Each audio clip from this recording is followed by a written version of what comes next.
had never been on a deep web. Thought the whole thing sounded stupid. Some illicit part of the internet with unknown atrocities lurking in every corner. But I was working on my master's thesis, and I thought a paper on the internet subculture sounded interesting.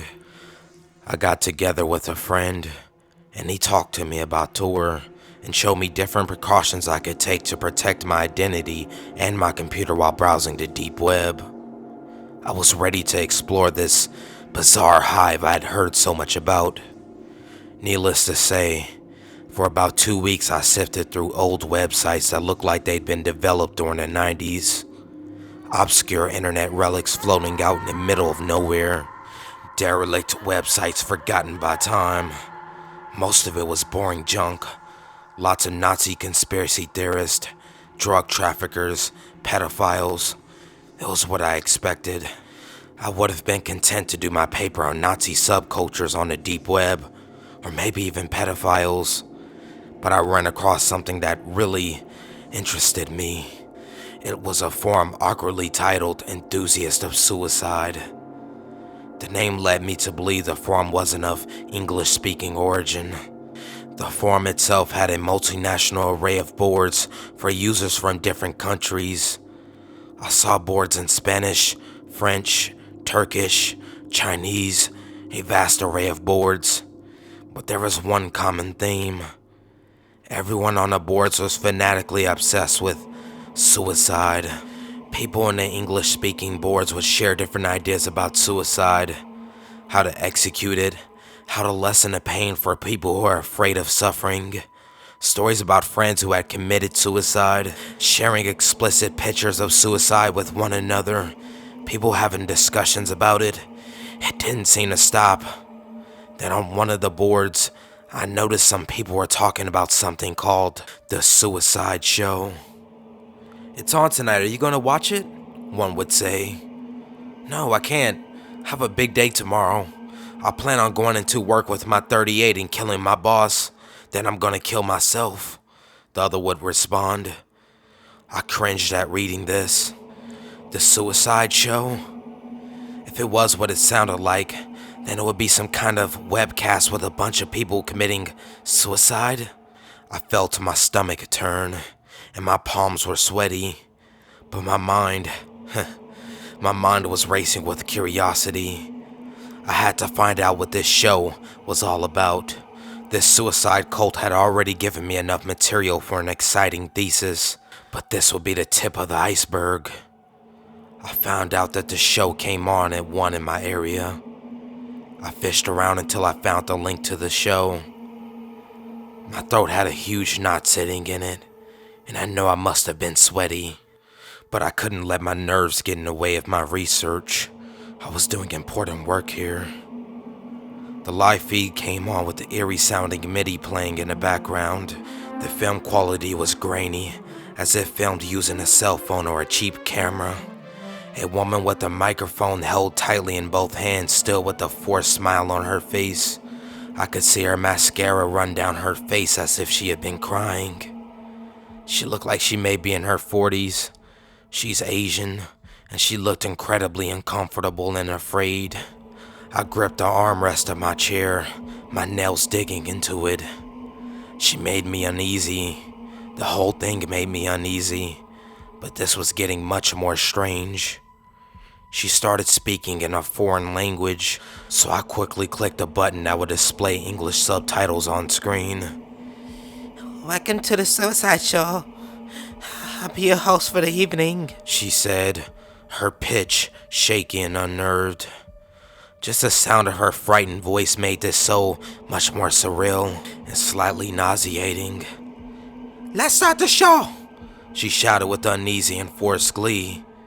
She threw an arm up in the air, her teeth clenched tightly into a nervous smile, and a tear rolling down from one eye. This had to be fake. It was weird, but there was no way I was honestly about to be privy to what I thought I was going to witness. They tried hard to convince me that this was some illicit game show from hell, that this woman was being held against her will like Vanna White at gunpoint. But I wasn't biting. There's no way this was really happening. Our first contestant is from New York. His name is Robert Howard. She read from a cue card nervously, looking at the camera with wild eyes. She then lowered the card. I could see her hands shaking, and the compulsory Thule smile flash again as she lifted a hand in the air. A spotlight highlighted the area around a man sitting in a chair. He had a shotgun in his hands. I felt my nails dig deeper into my armrest. I clenched my teeth and watched on in horror. He lifted the shotgun to his mouth. I saw tears running from his eyes, and he fired. I could see the inside of his mouth light up for a brief second as the shot rang out. I jerked in my chair from the sound of the blast. I saw his head jerk back briefly as a discharge of brain and blood hit the wall behind him. His head lurched forward, his upper body slumped ahead, folding in on itself, his head dangling. I could see the top of his head.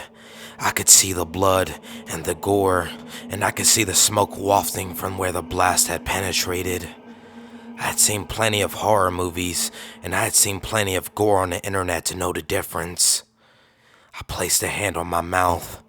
I felt the air vacate my lungs as I stared on in abject terror. Judges? The woman cried out, throwing her arms as the cheap camera swung around to highlight 3 people sitting at a table. They wore black masks with zippers that formed smiles for mouths, and white tape that formed X's over their eyes with small punctures in them so they could see the show. One judge held up a 3.8, the other a 4.0, and the last judge held up a 3.5. Our next contestant is Carlos Riviera of Los Angeles, she said, moving on to the next man. This man stood still, wearing no shirt and a simple pair of jeans. He was holding something in his right hand, and his head was hanging low. He looked like he was focusing, concentrating on something, trying to still himself. He gritted his teeth, clenching them tightly, his body shaking, and suddenly started to yell furiously as he brought a butcher knife up to his neck and started slicing across his throat. The knife cut coarsely through the skin, ripping through flesh, but he didn't get across his entire throat before he fell to his knees and grabbed his gullet with his hands. I saw blood spurting all over the floor, gushing outward from the open wound. His eyes were lit up with fear as he choked on his own blood. "Look at him gush!" the woman cried out, her voice a mixture of false enthusiasm, panic, and something akin to disgust. He collapsed into a pile on the floor, his legs kicking as he struggled to breathe. "Judges?" the woman said again, the camera swinging around once more. The judges held up a 4.8, 4.9, and a 4.7 respectively. There were 2 other contestants, but I couldn't watch anymore. I closed the feed and walked over to my window. I had to catch my breath. My heart was racing. What had I just seen? I didn't sleep that night. I could see the man who slit his throat. I could see his eyes as he struggled to breathe through a throat full of his own blood. I could see his bloody hands clasping at his neck in a combination of instinct and regret. I could see him kicking on the floor, laying sideways in a pool of his own blood. Every time I closed my eyes, it's all I saw.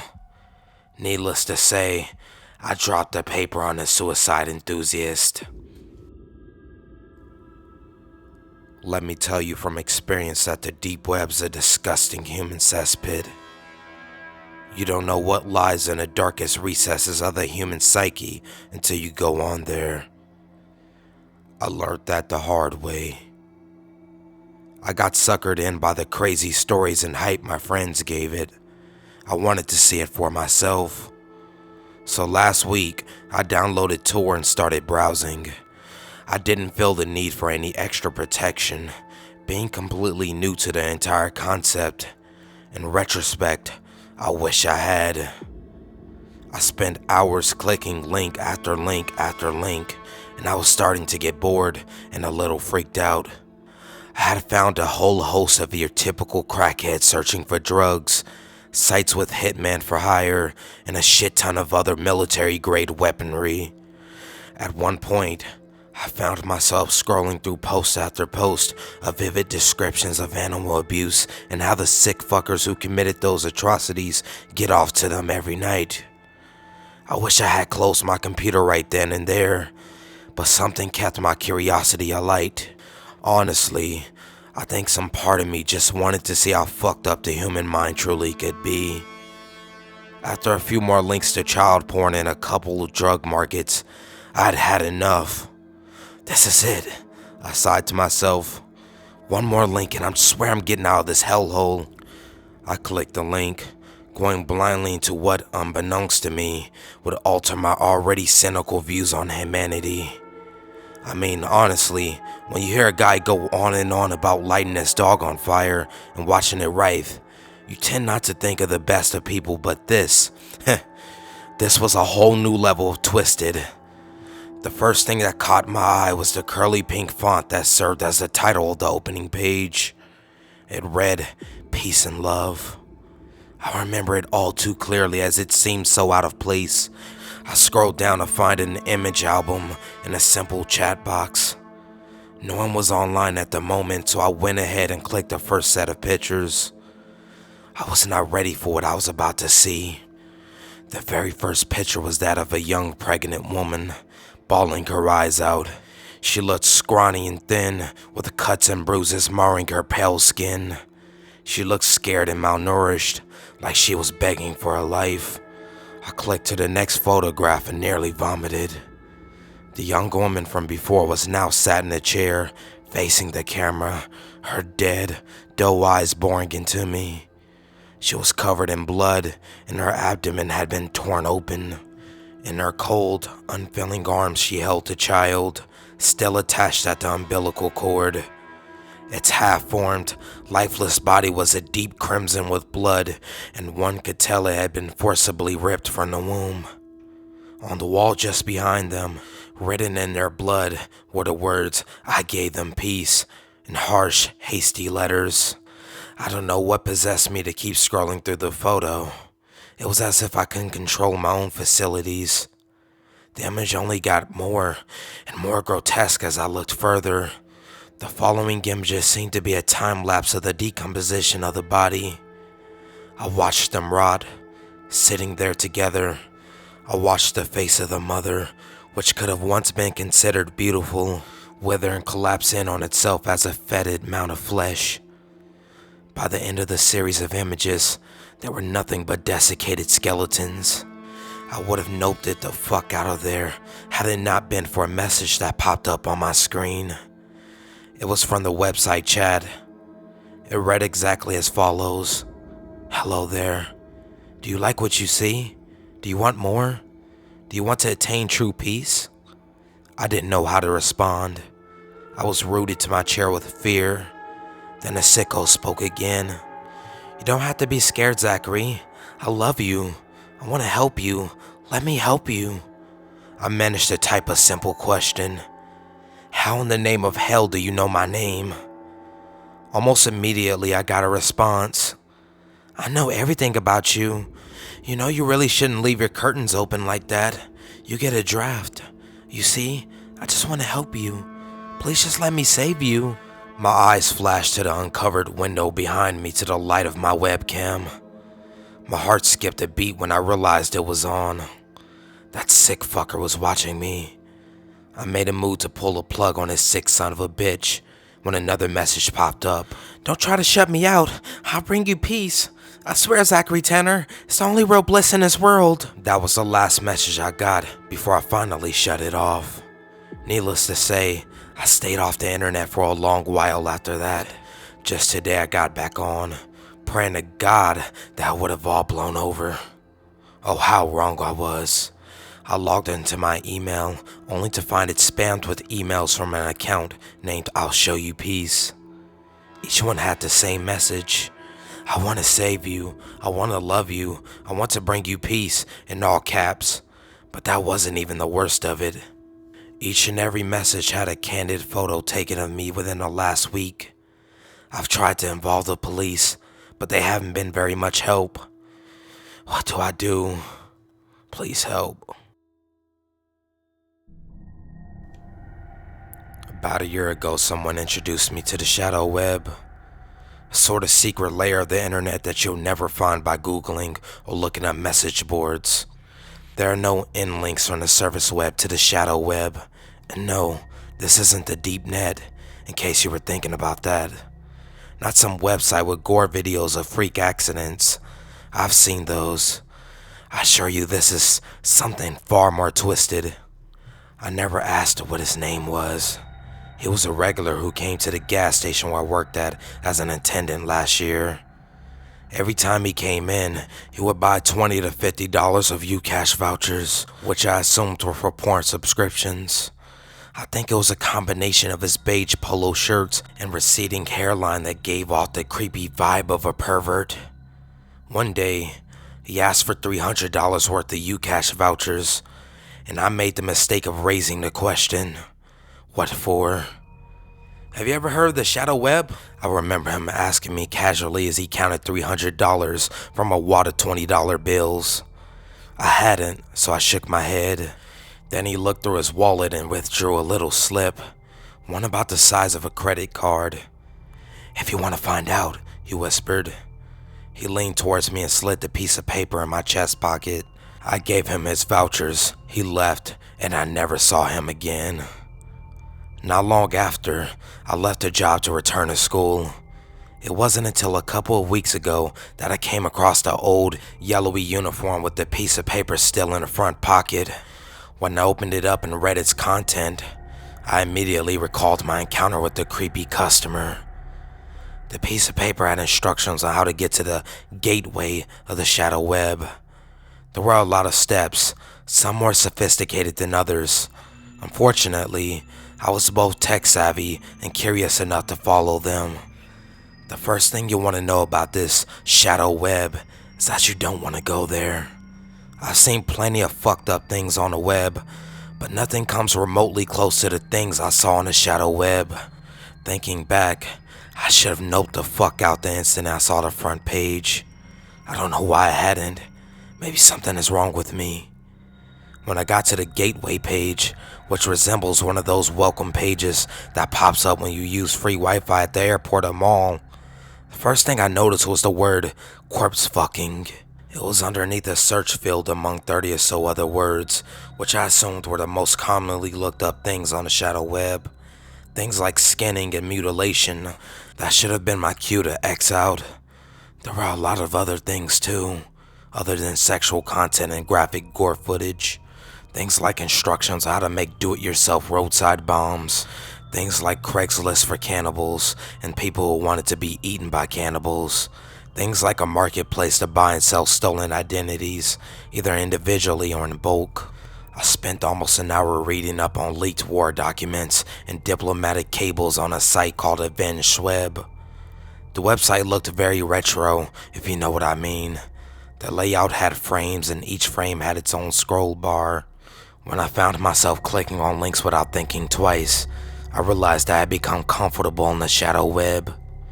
Don't ask me how I came across this next website. Curiosity got the better part of me, and I clicked on things I shouldn't have. I'll spare you the actual name of the site, because I know some of you will make the same mistake that I did, thinking it can't be that bad. It can. When I got there, I noticed the Ucash logo at the bottom of the page, indicating that paid services were available. It was in fact a live webcam show, but you only paid if you wanted to be the director. Viewing was free. Beneath the live feed of a webcam was a login page to a chat room. It prompted me for a screen name when I clicked on the join button, so I just entered a random name like I always do when commenting on Pornhub or X videos. As soon as I got past the login, a torrent of messages flooded the screen. Most of the messages were in English, a few were in Japanese, and I think some were in Arabic or Farsi. The number of participants in a chat room fluctuated between 150 to 200 people, but that's only the number of people who bothered entering the chat. I suspect many more were watching anonymously. The majority of legible messages were "start" or "go, go, go" or something to that effect. After about a minute, a man with his face hidden behind a hockey mask appeared on the feed. I remember him having dark brown skin and being really skinny, like starving Ethiopian skinny. Shortly after that, everyone was set on mute, except one user by the name of Italian Goat, who I figured was the director of this show. That's when his screaming began. She was blindfolded and tied to a wooden chair with her hands behind her back.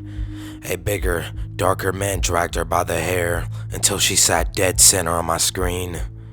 I watched her try to struggle free from the ropes, but she was so tightly fastened that you could see the bruising.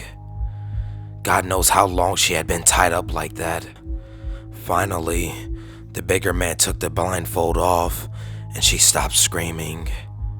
When she looked into the camera, she seemed to realize what was about to happen. She started crying and begging the two men in what I think was Arabic. Then a message popped up on the chat. Italian Goat, lay her sideways on the floor. The director issued his first command. The skinny man saw the message and related to the bigger man in their own language. Italian Goat, kick her in the stomach. The skinny man continued his translations. Italian Goat, kick her in the face. The screaming got louder and louder. What the fuck was I watching? This was it for me. I reached for my cell phone, ready to dial 911. Italian Goat, stomp her on the tits. Tell your friend to kick harder. I paid good money for this. I was in so much shock at this point that I couldn't take my eyes off the screen. The kicking went on for another 10, 20, 30 seconds. It seemed as if it went on forever. Italian Goat, now slit her throat. When I read that last message, the churning feeling in my guts intensified. No, no, no, no. I kept thinking, somebody stop this. I tried to type into the chat, but the input field was grayed out. The woman cried even louder when she heard the man relay the last request. Italian Goat, wait, no, not yet. The skinny man held one hand up to signal his partner to halt. My breathing returned to normal for a second, thinking the woman was spared, at least for the time being. Then the director continued. Italian Goat, take her eyes out first. The skinny man stared directly into the webcam. I couldn't see the entirety of his face, just his eyes and a small patch of skin around each one. In his eyes, I searched desperately for the slightest hint of hesitation. Please, put a stop to this, I prayed. But I kept the mouse cursor hovered over the close button in case they didn't.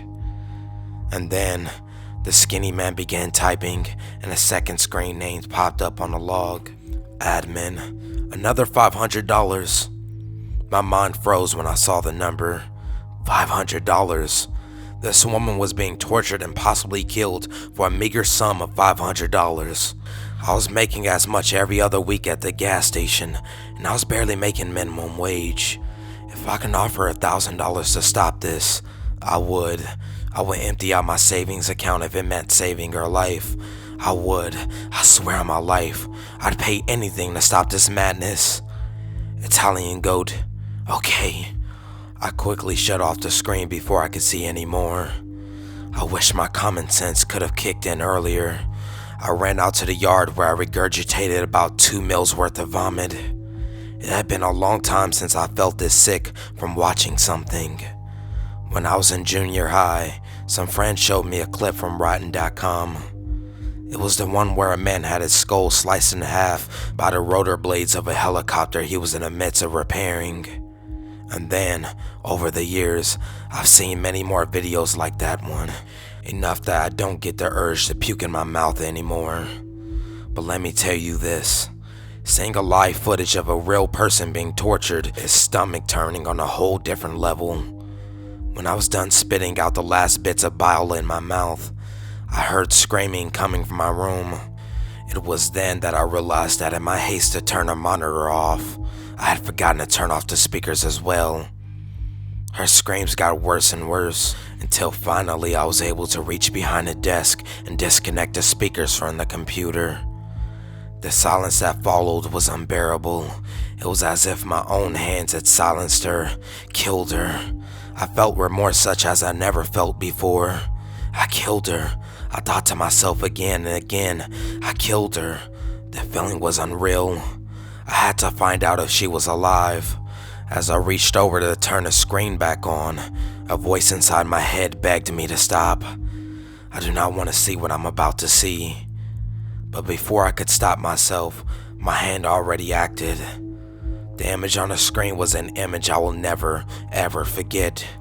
The severed head of the woman sat there straight across from me, both eyes missing from their respective sockets. That face, that warped, misshapen face have haunted me ever since. Even now as I write this, I can feel her hollow eyes glaring at me from behind. I sleep with all the lights on, the TV on, but nothing helps. Right before I shut down the browser and reconfigured the network settings to access the good old regular internet, I remember seeing one last line on the chat line. It read, "Admin, thank you for watching. The next show will be in 1 hour." Hey guys, thanks for watching my video, and make sure you go check out my podcast on iTunes by searching up Mad Mike or The Scarecast. I'm giving away 10 free gift cards to the first 250 people who rate and review my podcast with the good reviews. Thank you so much, and for more information, go to madmike.com. And also go subscribe to my other channel, Mad Army. I'll be releasing a new video soon, 10 disturbing deep web sites. Make sure you go check it out. Have a good day, and thank you so much.